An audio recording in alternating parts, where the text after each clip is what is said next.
Hoje vamos entender a relação entre enjoo de movimento na infância, a sensação de tontura na idade adulta e a enxaqueca. Para isso, vamos conversar com o Dr. Tiago de Paula, o médico neurologista brasileiro que ganhou o prêmio de menor pôster no Congresso Internacional de Cefaleia desse ano.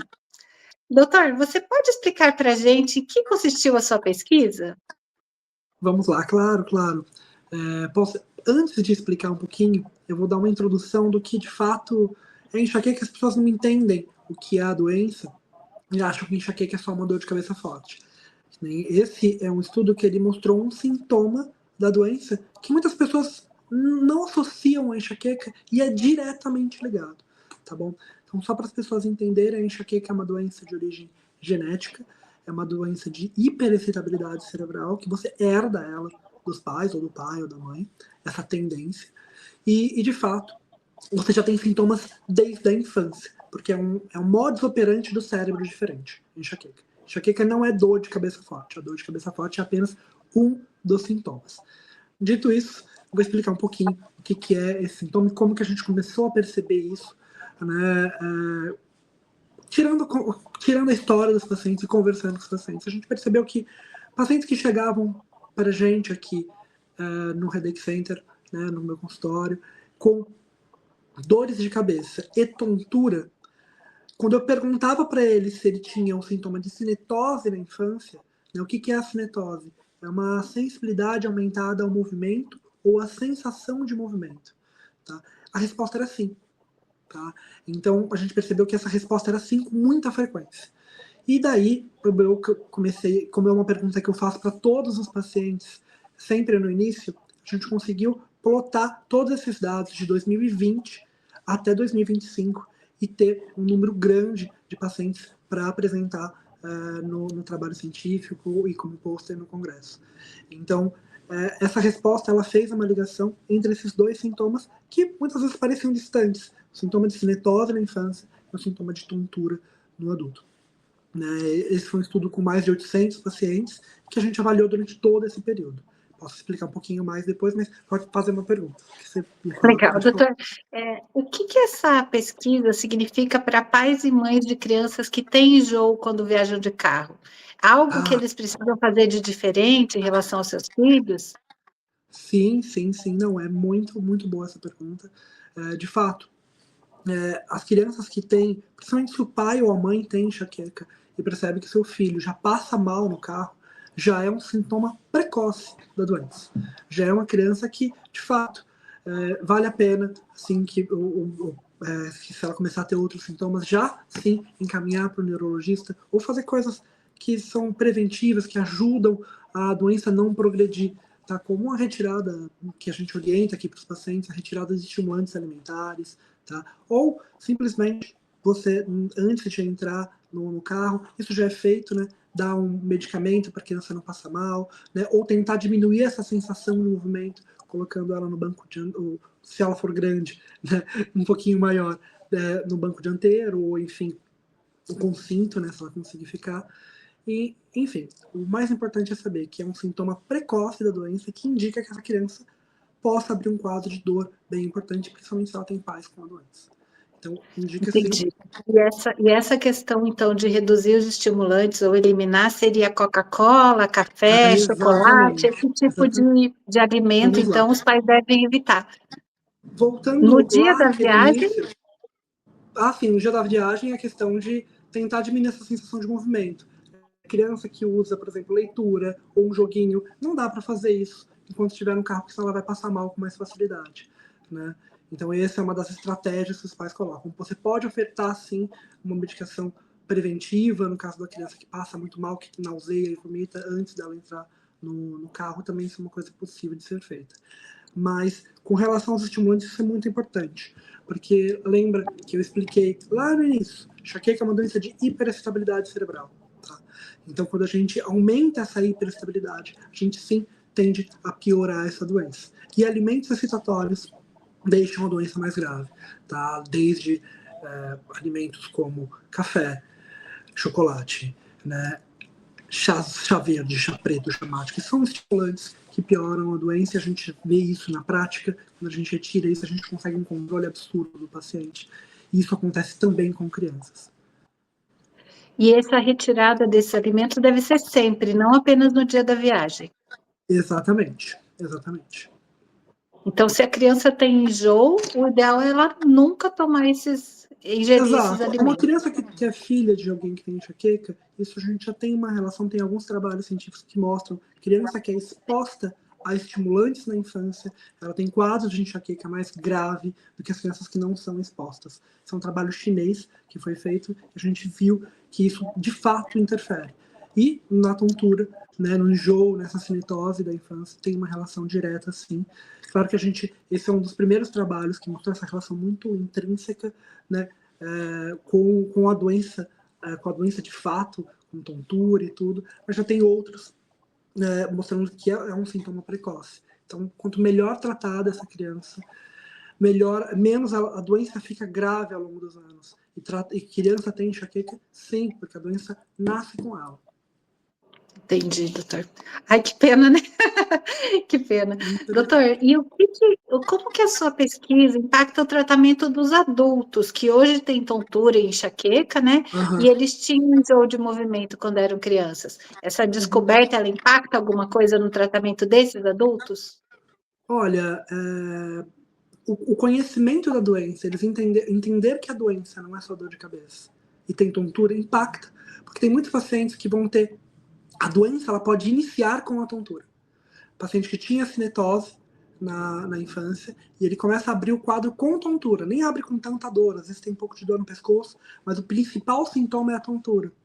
E muitas vezes passa por vários médicos, otorrino, até mesmo por neurologista, e ninguém pensa na migrânia vestibular. Um sintoma e a pessoa ela fica anos recebendo diversos outros tratamentos e nada melhora, e a vida vai perdendo, ela vai incapacitando, e sim, impacta, porque ela consegue muitas vezes, os médicos entendendo disso, e o paciente entendendo desse sintoma, acabam fazendo um diagnóstico mais precoce da doença, e dela recebe tratamentos de fato que ajudam a doença, e não ficam só recebendo profiláticos, remédio para tontura, e a vida vai indo embora, né? Então sim, impacta muito do ponto de vista de entender melhor a doença e saber que esse é um sintoma precoce que pode aparecer sozinho, até mesmo sem a dor. E aí, com esse tratamento correto, ela começa a melhorar e não fica passando esses anos todos piorando sem entender o que está acontecendo com ela. Entendi. Perfeito, doutor. Com a migrânia vestibular, isso é muito comum, né? Geralmente o paciente, para receber o diagnóstico, ele recebe 10 anos, 15 anos para receber o diagnóstico correto.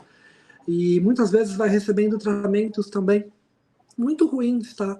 Que não resolvem a doença de fato, e vai receber um tratamento que vai controlar a doença depois de muito tempo também. E a mesma coisa acontece com a própria enxaqueca. É postergado tratamentos de primeira linha para os pacientes. Entendi, doutor. Nossa, muito importante mesmo a sua pesquisa. Queria aqui lhe dar, então, em público, né, o parabéns pela sua premiação, dizer que a gente no Telix ficou muito orgulhoso, né, a nossa equipe toda, pelo fato desse prêmio ter sido concedido a um brasileiro, né. É muito, muito legal saber que os pesquisadores brasileiros estão contribuindo, né, na compreensão dessa doença, que atinge 1 bilhão de pessoas no mundo, né, não é uma doença brasileira, né, é uma doença internacional, então, parabéns, doutor. Muito obrigado, muito obrigado. E nesse tratamento, né, de pacientes com enxaqueca, que tipo de dificuldades o doutor encontra? Olha, na realidade, a dificuldade que a gente encontra é o paciente, muitas vezes, ele demora muito tempo a procurar ajuda, porque ele não entende o que de fato, que enxaqueca é uma doença. Tem muito estigma da doença, então a pessoa ela fica medicando, ela demora muito a procurar ajuda, ela fica medicando com remédios de crise, achando que está tratando a enxaqueca com... Tô tratando minha enxaqueca com Sumax, tô tratando minha enxaqueca com Naramig, tô tratando minha enxaqueca com Neosaldina. Não, isso não trata a enxaqueca, isso é um remédio de crise. Tá? Então, você não está fazendo com que as crises fiquem... Tratar a enxaqueca é deixar a doença com cada vez menos crises, com menos intensidade e com menos frequência, até você deixar de ter as crises. Isso é tratar a doença, é ter uma melhora sustentada e progressiva. E as pessoas, muitas vezes, elas acham que estão tratando com isso. Então, esse é o primeiro ponto. Achar que enxaqueca é dor de cabeça. Então, se a gente começar a mudar essa ideia que enxaqueca é uma doença neurológica, quando você está tendo dor de cabeça, é o ápice do sofrimento dos neurônios, a gente já muda muito. Mas muitas vezes a gente não tem campanhas para isso, e quando a gente vê campanhas até publicitárias, a última campanha que eu vi assim, num programa, era uma propaganda do Big Brother. O pessoal estava fazendo que Neosaldina trata enxaqueca. Neosaldina não trata enxaqueca. Tá? Neosaldina é um remédio de crise. E é um remédio de crise ainda que quanto mais você toma, menos ele funciona e mais crise você vai ter. Ele não trata a doença de jeito nenhum. Então, a maior dificuldade que eu vejo para os pacientes é entender essa primeira parte, que enxaqueca não é dor de cabeça. É uma doença neurológica que você tem que tratar para você não ter as crises. Remédio de crise não trata. Então, esse é o primeiro ponto. Entendi, doutor. O doutor estava falando, né, que é essa melhora progressiva e constante da enxaqueca, né? Eu queria, esse seria o resultado esperado de um tratamento eficaz para enxaqueca, essa melhora progressiva e constante?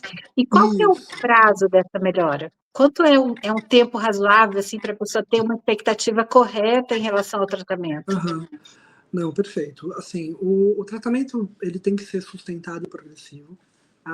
Por exemplo, 3 meses de qualquer tratamento, o paciente tem que ter melhorado pelo menos um pouco. Se ele não está melhorando nada, ou o tratamento ou é inferior ao que ele merece, para o grau de doença que ele tem, ou é um tratamento que não está ajudando. Tá? E o que a gente sabe, tem muitos tratamentos que eles podem até ajudar no início, mas essa ajuda ela não é sustentada nem progressiva, que são tratamentos ruins para a doença. A gente tem muitos deles. Então, a expectativa, assim, o paciente ele tem que aguentar firme os primeiros 3 meses, mesmo que a melhora tenha sido pouca, ou não, assim, quando que ele sabe que o tratamento é bom ou não, que ele deve continuar aquele tratamento ou deve mudar? É difícil dar esse tipo, porque assim, existem várias formas de abordar e de tratar de fato a doença. Por exemplo, se ele está tomando remédio todo dia para dor de cabeça, esse tratamento é ruim. Ou o simples fato da pessoa não ter tirado o uso excessivo de medicamentos, né? O tratamento não está sendo eficaz. Então, se ele está tomando um monte de remédio para crise, esse tratamento é ineficaz. O primeiro passo para você tratar um paciente é deixar de tomar ou tomar cada vez menos remédios de crise. Então, para você saber se o tratamento está funcionando, você tem que estar tomando menos remédios de crise. Ponto. Tá? Isso tem que ser sustentado e progressivo. Se isso não estiver acontecendo, provavelmente você não está recebendo o tratamento eficaz, ou a forma como esse tratamento está sendo feito é inadequada. E em quanto tempo, vamos supor que a pessoa esteja tendo o melhor tratamento disponível no mercado hoje, com o melhor médico. Em quanto tempo a pessoa que tem, de repente, dor de cabeça todo dia ou 15 dias por mês, ela pode ter expectativa de não ter mais crise? Isso varia muito. Tá? Isso varia muito. Varia muito de como o paciente chega para a gente. Tem pacientes que com 3 meses a gente já consegue. O paciente que estudou todo dia, ele deixa de ter, muito rápido. E tem pacientes que demoram 3, 4 anos para isso acontecer. Né? Então, não é uma coisa rápida para deixar de ter dor todos os dias. É um tratamento, é uma doença crônica. O que a gente sabe é que tem alguns indicadores que mostram que o paciente tem uma doença que vai demorar um pouquinho mais para tratar essa doença vai melhorar menos. A gente sabe hoje, né? São pacientes que usam muitas vezes antidepressivos, a resposta é inferior. Né? Paciente que está no uso excessivo de medicamentos, que a gente tem uma dificuldade de tirar essa frequência de medicamentos. Tempo de doença, o paciente começou com uma doença lá atrás, na infância, e essa doença nunca foi tratada e chega para a gente mais velho. Então é um paciente que o caminho da dor está muito forte no cérebro. Então, de fato, a gente acaba tendo uma resposta. Isso é individual. O tempo de resposta individual varia de cada paciente, de um contexto, né, de genética, de o que ele recebeu de tratamento anterior, o quanto tempo ele está ruim com a doença.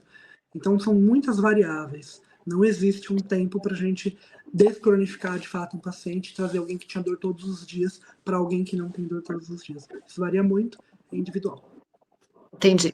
E varia em torno de 3 meses até 4 anos. Então, a pessoa que está melhorando lentamente nesses 4 anos, ela não deve trocar de tratamento, ela tem que aguentar firme, porque está melhorando o negócio. Uma hora vai funcionar. Exatamente. Ela tem que ficar melhorando. Se estiver melhorando. Se não estiver melhorando, tem erro nesse trabalho. tem erro nessa Entendi. condução. O mais difícil é a condução do quadro, né? A gente recebe Entendi. pacientes aqui com o melhor tratamento do mundo, né? A pessoa está com Botox, está com a Jove, que é a associação melhor que existe no mundo. Toxina botulínica, né, em nível de evidência científica lá em cima, e os anti-CGRPs. Então tá com isso, e só que está com todo o resto tudo errado. Tomando um monte de remédio, um monte de estímulo, um monte de coisa errada. Não tem nenhum tratamento do mundo que vai funcionar com o paciente que está tudo errado. Então, a Entendi. condução do quadro ela é fundamental para a gente ter uma melhora efetiva, de fato, do paciente. E, claro, o neurologista sozinho, para casos graves, não consegue. Tá? Eu tenho uma equipe multidisciplinar aqui comigo. Eu tenho psicólogo, eu tenho nutricionista, eu tenho dentista, eu tenho um monte de equipe. Eu sozinho, com os pacientes graves, não dá. Tá? A gente precisa, de fato, de um background para ajudar a gente. Né? Eu sei que não é a realidade do Brasil, não é a realidade de todos os centros, não é a realidade de todo mundo que trabalha com enxaqueca. A maioria dos neurologistas são sozinhos. Né? Eles e tentando aí, de alguma forma, ajudar. Então, é muito mais difícil. De fato, a enxaqueca não é uma doença simples, não é uma doença fácil, não é uma doença que não é dor de cabeça, é uma doença que você perde neurônio. Toda vez que você está tendo crise de dor, você está perdendo neurônio, seu principal órgão está sofrendo. Mas é muito minimizada. Então, você perguntou de barreiras, essa é uma outra barreira que a gente tem. A minimização da doença, tanto pelo próprio paciente, muitas vezes, e pior, pelos profissionais de saúde. Entendi. O doutor falou daquela questão, né, do tudo errado, né? Então a pessoa precisa tomar o remédio, que seria receber esse tratamento, que provavelmente seria o Ajove com o Botox, e aí ela precisa Depende fazer do outras paciente, né? coisas, né? Assim, Sim, exato, depende do depende paciente, do mas assim, paciente. ela precisa fazer outras coisas, que seriam o quê? Essa dieta sem o estimulante, reduzir a medicação, e o que mais? Tem O que muita. que seria o tudo certo, né? O que é o tudo certo? É que o tudo errado é muito tudo errado. Tá? Tem muitas coisas que podem estar errado. Né? Tem muitas coisas que podem estar errado. Desde diagnóstico que o paciente recebe, paciente com enxaqueca, só para você entender. Paciente com enxaqueca, ele tem muitas vezes, tem déficit de atenção, déficit de memória, tá? Ele não está dormindo direito, por ter o sono muito ruim. Muitas vezes ele recebe o diagnóstico de uma insônia, recebe remédio para dormir e vai receber, porque não está dormindo, ele vai receber um sintomático, né? E por não dormir direito e ter déficit de atenção de memória, recebe diagnóstico de TDAH, e daí por receber esse diagnóstico de TDAH, recebe estimulantes como Venvanse, Ritalina, Concerta. Então, tem N erros que a gente tem que tirar do paciente, né? E, de fato, às vezes a gente não consegue fazer isso tudo de uma vez. Tem drogas que pioram a doença, como o cigarro, né, como drogas ilícitas, como cocaína, enfim, a gente tem são vários fatores que a gente sabe que podem, de fato, e cabe ao médico, né, tentar ajustar isso da melhor forma, montar um plano para retirada desses problemas, e a gente vai tirando um por um até a gente conseguir resolver, né, e isso não é fácil, precisa de um apoio do psicólogo, ajuda nessa retirada, o paciente ele tem muitos sintomas de abstinência, né? Então, as pessoas têm que entender que é uma doença grave, que é uma doença complicada, que não é fácil de tratar, e, enfim, que não dá Inclusive, simplesmente para colocar na culpa do paciente falando que ele é refratário. Porque o que eu mais recebo aqui é paciente com esse título. Eu sou refratário, nada funciona para mim. Na realidade, só não foi feito um tratamento organizado. E para organizar, não é fácil. Né? entendi, doutor. Inclusive, isso que o senhor falou da doença grave, né? Eu vi no seu Instagram a questão do AVC, né? Que a enxaqueca aumenta o risco de AVC. Isso é uma coisa que as Exatamente. pessoas não sabem, né? Não têm consciência. E é uma coisa importante, né? Talvez se essa consciência fosse maior, né? Dessa Aumenta muito o risco. gravidade da doença, a atitude em relação à doença talvez fosse diferente, né? Fosse de mais atenção, né? Tem alguns fatores que eu acredito, assim, a meu ver, que deixam a doença mais na escuridão. Né? Por Entendi. muito tempo a doença ficou na escuridão. O fato de relacionarem a enxaqueca a sintomas de humor. Né? Todo paciente com enxaqueca vai ter sintomas de humor. O cérebro, por ter hiperexcitado, ele é ansioso. Então, o paciente com enxaqueca tem ansiedade. Ponto. Todo paciente tem.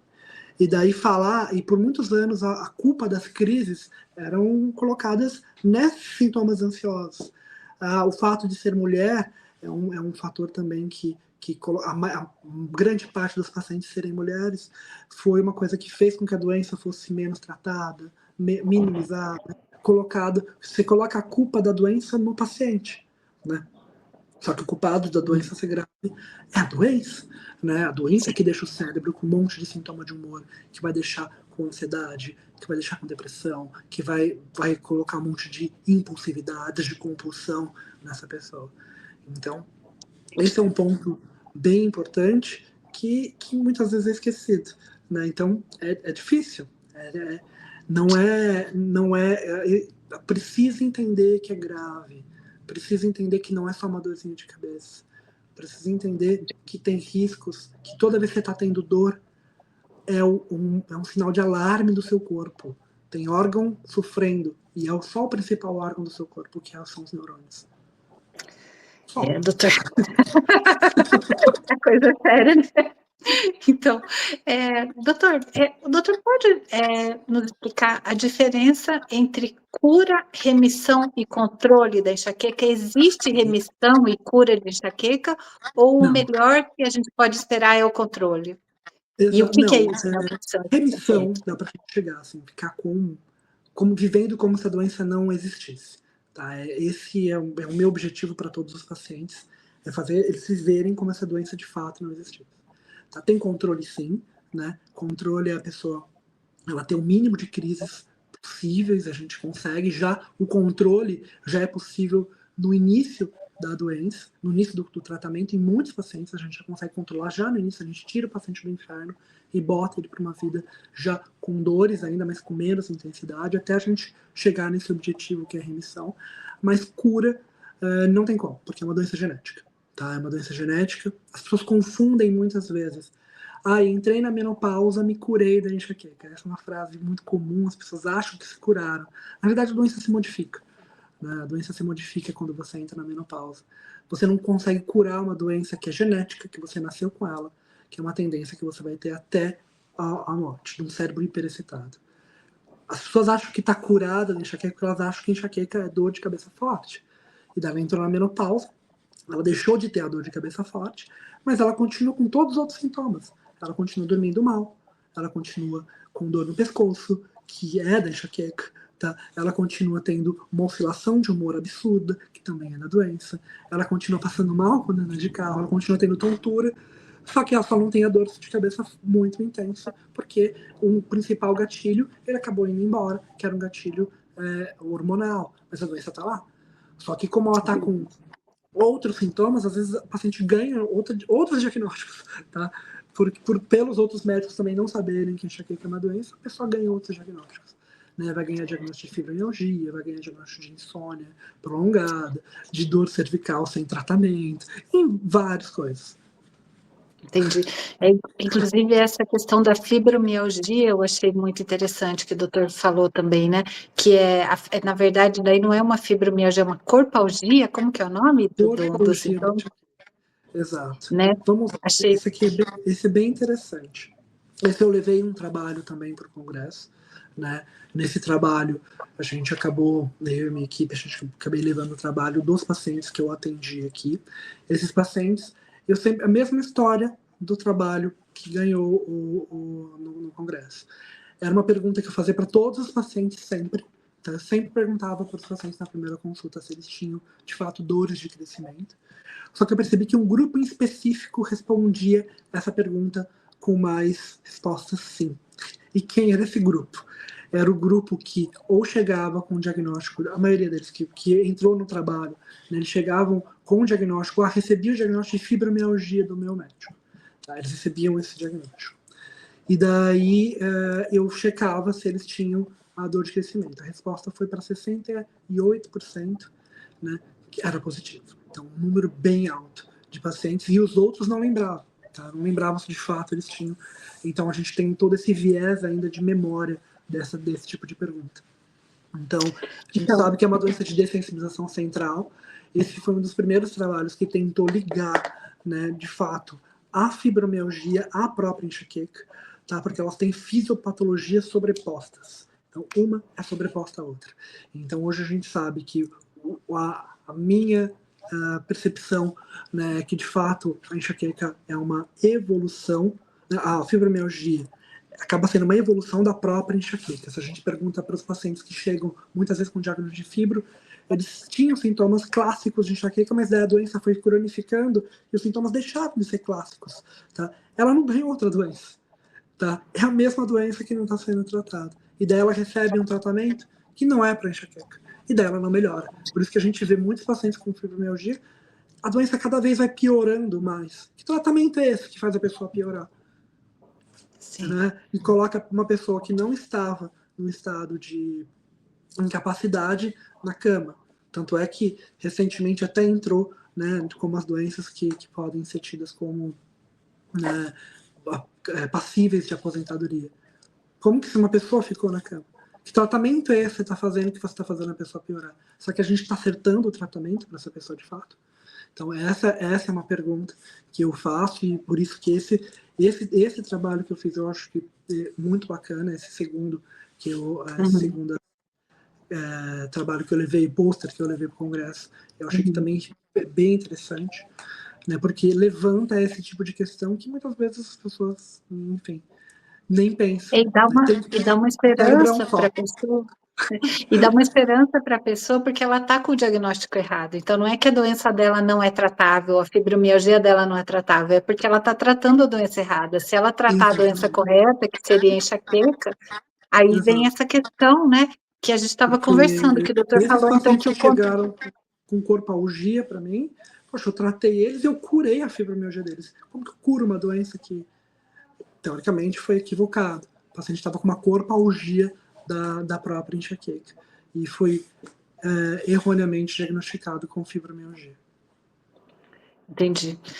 Espetáculo, doutor. E aí, então, resumindo, então, nossos conceitos aqui, o controle da doença é a pessoa tomar remédio e começar a melhorar, ter menos crises. Não, ela faz um tratamento que ela está tendo cada vez menos crises e ela começa a retomar a vida dela. Então, ela consegue trabalhar, ela consegue estudar, ela está perdendo cada vez menos dias, ou nem está perdendo os dias, a crise dela está durando pouco tempo, e a gente está controlando. Remissão é deixou de ter crise. Tá? Remissão deixou de ter crise. Os gatilhos perdem a força. Nem gatilho menstrual vai causar dor nela. Nem gatilho de você ficar, por exemplo, de tempo, de mudança climática vai causar dor. Isso é remissão. Remissão é quando os gatilhos perdem a força. O controle, os gatilhos ainda estão acontecendo. Tá? Entendi. E cura e na remissão é só uma confusão. Entendi. E na remissão, doutor, ela ainda precisa estar tomando remédio ou na remissão ela pode não estar mais tomando remédio? O remédio preventivo, quer dizer, o remédio... Isso. O tratamento a gente mantém, claro que com menos tempo, né? Se você usa um tratamento, sei lá, como um remédio oral, você vai usar com menos dose. Né? Se você usa um tratamento de fato que controla, os pacientes que chegam para mim eu não consigo com remédio oral. Tá? Por exemplo, uso uma toxina botulínica, a gente começa a fazer um espaçamento desse tratamento quando a gente entra na remissão. Entendi. E aí a ideia é a pessoa ficar tomando esse remédio em dosagem menor para sempre? Ou tem um momento em que ela está em remissão e ela pode parar? A doença não tem cura. Se a gente tira o tratamento, infelizmente o paciente ele vai voltando aos pouquinhos. A doença ela vai voltando, ela é implacável, tá bom? Eu recebi recentemente 2 pacientes que acompanhavam comigo em 2023 que estavam zeradas, né? E daí elas ficaram aí um tempo sem ver, né? Sem fazer o tratamento, a doença foi voltando. Elas voltaram a ter dor todos os dias, é claro com uma intensidade baixa, 3, 4, mas estava todo dia já de novo, porque ficou sem o tratamento. Então é implacável. Quando você fica sem... alguns podem demorar mais tempo, outros podem demorar menos tempo, mas quando fica sem tratamento, invariavelmente a doença ela vai voltando. Entendi. Ai, que pena. Doutor, mas muito obrigada aí pelo seu esclarecimento. Porque a gente olha nos detalhes. Porque se a pessoa ela não souber, se ela achar que enxaqueca é dor de cabeça forte, ela pode demorar anos para ter de novo essa dor, se fizer tudo certo, óbvio. Mas é porque a gente olha a doença na lupa. Quando a gente olha a doença na lupa, a gente sabe que é uma doença do cérebro, que dá diversos sintomas. sintomas de memória, de atenção, de sono, tá? Sintomas de dor, é óbvio, mas sintomas de oscilação de humor. Então, tudo isso é de um cérebro que tem a doença. Então, enxaqueca é uma doença de status cerebral, é a forma como o cérebro interage com o mundo. Entendi. Por isso Obrigada. que você sente a luz mais do que os outros, o cheiro, tudo, o tempo todo, a doença está ativa. A interação é diferente. Entendi. Doutor, aqui no Telix, a gente está tentando desenvolver uma forma diferente de indexar artigos científicos sobre tratamento de saúde, né? E o doutor considera que o tratamento da crise de enxaqueca e o tratamento da doença em si, eles devem ser tratados como conceitos diferentes, ou o doutor vê o tratamento da crise como uma parte do tratamento completo? Não, o tratamento da crise nunca será parte do tratamento completo. Nunca. Nunca. O tratamento da crise é outro conceito. Quando você trata a crise, você já perdeu. A crise você já perdeu. A ideia é não tratar a crise. É tratar a doença para você não tratar a crise. Então, quando a crise aconteceu, por exemplo, você tem poucas crises, toma um remédio de crise. Você simplesmente está postergando o problema. Entendi. Então são porque coisas diferentes. A pessoa vai começar a tomar cada vez mais remédios. E daí ela ficou ruim de novo, daí você vai precisar de mais tratamento, enfim.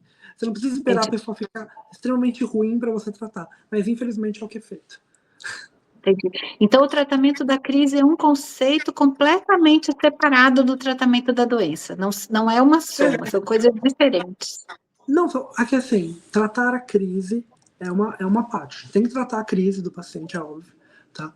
Mas quando você trata a crise, você já perdeu. Você não está tratando a doença, está tratando a crise. E é isso que tem que ficar muito claro. Porque esse é o maior erro de entendimento da doença. É achar que você está tratando a doença dando remédio para a crise. E você não está tratando nada. Muitas vezes os pacientes procuram o médico e o médico não trata a doença, ele só trata a crise. Tratar a crise não é tratar a doença. Então você não fez nada. Você simplesmente falou, quando vira o problema, você toma esse remédio aqui. Porque por um pensamento de achar que é uma doença benigna, tá? Não é benigna. Entendi. Não é benigna. Entendi, doutor. Infelizmente. Entendi. Difícil, né? Oi? Difícil isso. Difícil De colocar na cabeça das pessoas, porque você tem que mudar a cabeça de uma população, mudar a cabeça de vários médicos que entendem da doença de uma forma totalmente equivocada. E isso é nadar contra a maré. Entendi, doutor. Aqui no Brasil, há em torno de 30 milhões de pessoas com enxaqueca, né? E tem menos de 6.800 neurologistas. Que dica que o doutor daria para os 600 mil médicos brasileiros que não são neurologistas, mas que querem ajudar os seus pacientes que têm enxaqueca? O que eles precisam ter em mente? Precisa ter em mente que é doença, que não é dor de cabeça, né? Precisa ter em mente que o paciente precisa entrar com uma profilaxia para ele deixar de ter crise. Eles precisam ter em mente que é uma doença que a gente, enfim, é muito difícil isso, mas precisa ter em mente que é uma doença que você tomar café todos os dias faz com que ela fique pior. E num país que a gente chama o nome da primeira refeição do dia com o nome da droga, é bem difícil. Tá? É bem difícil. Né? Num país em que a gente é o maior produtor da droga do mundo, é bem difícil. Então, não é uma tarefa simples para uma mensagem como essa chegar para os outros. Porque muitas vezes o próprio médico ele tem a doença e toma o café. Como que ele vai ajudar alguém se ele toma? Né? Como por ser uma doença espectral, a gente tem pacientes, desde pacientes com a doença com menos crise até paciente com muita crise. Não é uma doença espectral com muitos genes. Então é difícil para um médico geral, né, conseguir. Se os neurologistas têm dificuldade de entender. Então o problema a solução seria com educação continuada, né? Seria de fato colocar o estudo de enxaqueca e por gente capacitada nas universidades, ensinar que é doença de fato, não ficar naquela mesma orientação que era dada na década de 90, início dos anos 2000, porque o que a gente vê, a pessoa está aprendendo a mesma coisa que era dada há muito tempo, já se evoluiu muito no conhecimento da doença. Mas o que tá lá para trás, não é passado pro pessoal. Então, não é fácil. Não é fácil. Tá? Então, essa missão aí, o que a dica seria tentar entender que é doença, mas quem vai mostrar isso para eles? Difícil. Entendi. Eu achei interessante lá no Congresso, né, que a China está fazendo esse trabalho, né? Eles estão criando, estão fazendo um plano para ensinar sobre dor de cabeça para todos os médicos, O criaram um médico grupo geral deveria, específico para para todos, ensinar sobre dor de cabeça, né? E aqui no é uma Brasil doença ainda muito não. comum. Nem o neurologista Aqui no, tem. aqui no Brasil não tem essa iniciativa ainda, ninguém tá fazendo isso, Tem, mas o doutor acha que seria aham, necessário. sim, tem até alguns lugares que fazem. Eu vi um outro projeto que foi no primeiro dia do Congresso, um pessoal do Rio Grande do Sul, que eles estão tentando nas UBS fazerem isso. Então, eu vi que está tendo uma ou outra coisa, mas assim, ainda muito incipiente, ainda muito pequena, né? Num país como o nosso, a gente teria que ter uma coisa mais de âmbito nacional, né? Para fazer Entendi. isso, mas com pessoas que querem, que entendam que a doença é uma doença, que não é só dor de cabeça, que entendam que exato existe esse espectro de pacientes mais leves e pacientes mais graves, né? Mas não é fácil, porque é uma mudança de estilo de vida, uma mudança de entendimento do que são as coisas, o que de fato é um alimento, o que de fato é uma droga, porque está muito confuso muitas vezes. A pessoa acha que uma Coca-Cola é alimento, não, Coca-Cola é droga, né? Tanto é que era vendido em farmácia. O café é uma droga, mas muito. Dificilmente a gente vai chegar nisso nos próximos anos. É um nível de. E tem que fazer mais trabalhos científicos voltados para isso. A gente tem muito pouco trabalho, né, mostrando esse tipo de situação. Mas, enfim, não Entendi. é, não é fácil, não é fácil. Você viu? O buraco é muito grande. Entendi. Doutor, mas o caminho foi começado, né? Tem o Exato. início desse caminho. Então, uma hora chega lá, né? Sim, É, sim. doutor, e que sugestões que o doutor daria para as pessoas que ainda não encontraram um tratamento eficaz para sua enxaqueca? Para essas pessoas que estão sofrendo aí, né? De repente elas estão assistindo essa live ou vão ver essa live depois e elas estão sofrendo com enxaqueca todo dia ou com muita frequência e a enxaqueca está prejudicando a vida delas. O que o doutor sugere que elas façam? De fato, tentar procurar alguém que entenda, que escute suas dores, né? Que saiba, que conheça a doença, que saiba tratar ela da melhor forma possível, né? Para reverter esse quadro. Esse quadro é totalmente reversível. Né? Tratar a enxaqueca é tudo. Você não morreu, senão a vida não é ter essa doença ou ficar tomando remédio de crise toda hora. Tá? Tem tratamento. A gente consegue reverter esses quadros aqui, né? Mas a gente recebe gente do país inteiro. Né? Eu recebo gente, hoje atendi gente de norte a sul do país. Né? Então, todos os dias eu acabo recebendo gente do Brasil inteiro, né, aqui para tratar.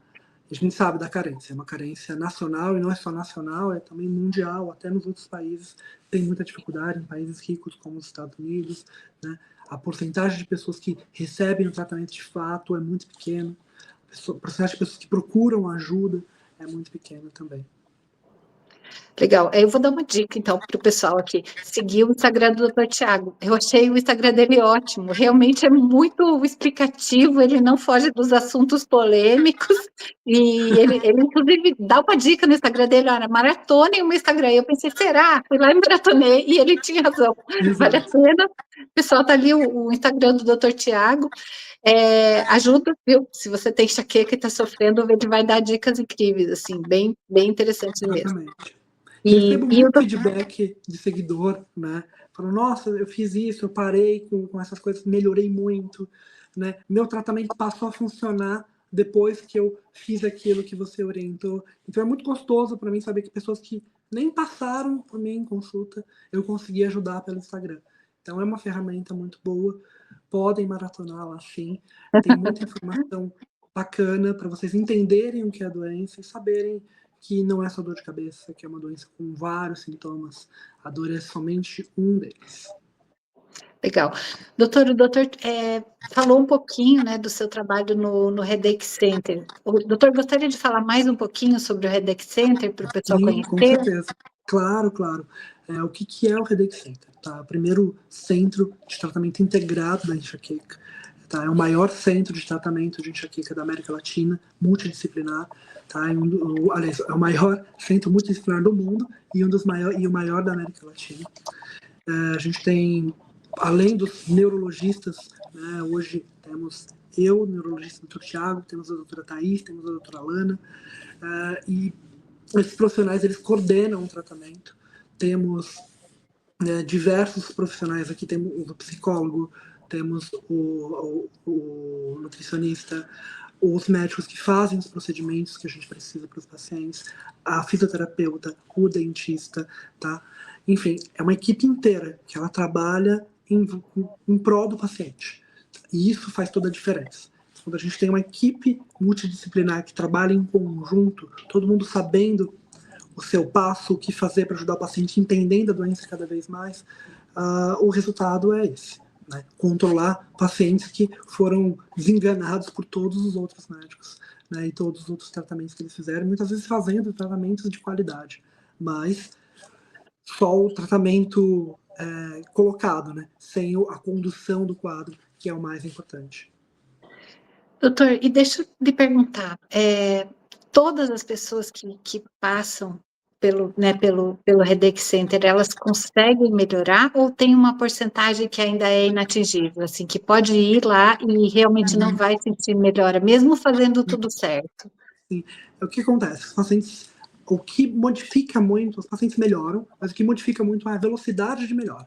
Então, tem pacientes que melhoram mais rápido e tem pacientes que melhoram mais lentamente. É basicamente isso. Então, tem doenças que pacientes que chegam, e aquilo que eu falei para você, tem alguns fatores que são preponderantes para essa velocidade na memória, na velocidade de melhora do paciente. Tempo de doença, o uso de antidepressivos, tratamentos anteriores que foram feitos de forma equivocada, tá?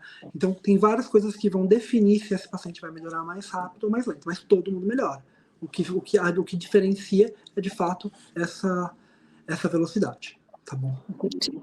Então, vale a pena ir, porque você tem a garantia, né, de que vai melhorar. Só ter paciência, confiar, né, seguir firme, dar os feedbacks para a equipe, né, do que está funcionando ou não, para melhorar. Que bom, isso é muito importante, doutor, porque é o que a gente encontra mais é as pessoas desenganadas, né, Exato. achando Os que pacientes, isso vai ser hoje a vida mesmo, deles.